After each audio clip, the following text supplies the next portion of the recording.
সামাজিক উন্নয়নের কাজ করেছেন। আজকে তিনি বাস্তবের মাটিতে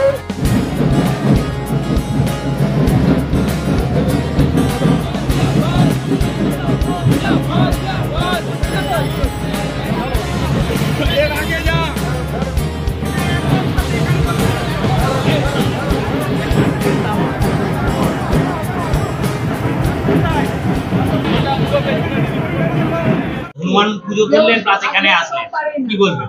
সবাইকে প্রথমত হনুমান জয়ন্তীর অনেক অনেক শুভেচ্ছা অভিনন্দন সবাইকে জানাচ্ছি। খুব ভালো একটা দিন, শুভ দিন, পবিত্র দিন। প্রথমে হনুমানজির মন্দিরে গেলাম, আর এখানে মা মঙ্গলচণ্ডীর মন্দিরে পুজো দিয়ে আজকে প্রচার শুরু করলাম। এখন গতকাল একটা হাইকোর্ট রায় দিয়েছে, মানে 26,000 শিক্ষার্থীদের প্যানেল বাতিল করে দিয়েছে, কি বলবেন? এখানে আজকে পুজোর দিন, শুভ দিন, এই দিন আজকে আমি কোনো পলিটিক্যাল কথা বলবো না। যেসব শিক্ষকদের চাকরি গেল তাদের কি বলবো?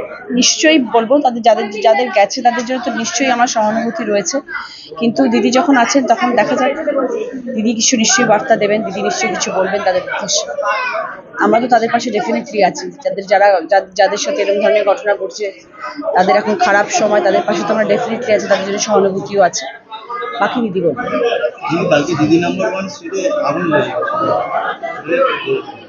খুব দুর্ভাগ্যজনক জিনিস। সব থেকে যেটা ভালো হয়েছে যে কেউ হতাহত হয়নি। আমার টিম, ওখানে ক্রু মেম্বার্স যারা ছিলেন, সারেগামাপা, দিদি নাম্বার ওয়ানের সব টিম তো একই, তাদের মধ্যে কারোর কোনো ক্ষতি হয়নি। আমাদের বাস দুটো পুড়ে গেছে, প্লাস আমাদের ক্যান্টিনটা পুরো পুড়ে গেছে।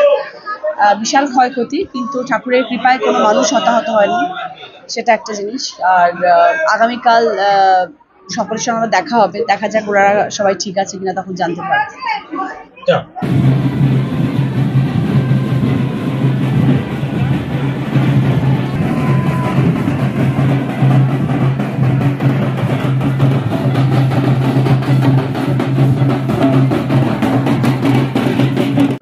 কাজ করেছেন, অর্থনৈতিক সামাজিক উন্নয়নের কাজ করেছেন।